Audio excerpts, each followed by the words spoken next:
নমস্কার, আমি সুমিতা চৌধুরী, লিলুয়া, হাওড়া থেকে।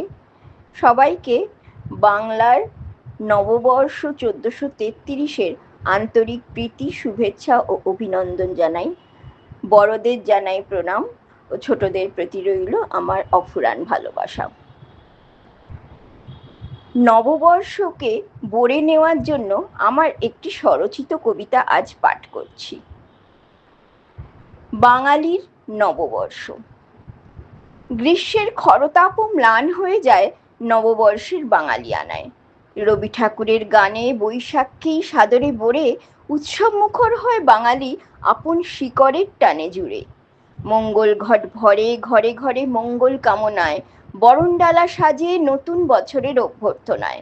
নতুন ধুতি শাড়ির পাট ভাঙা সাজ যেন আরো একটু নবসূচনার প্রস্তুতি আজ।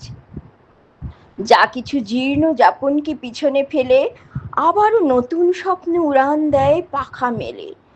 প্রাণের মিলন মেলা বসে নববর্ষকে ঘিরে, কতই না সম্পর্কে হৃদয়ের উষ্ণতাকে সাথী করে।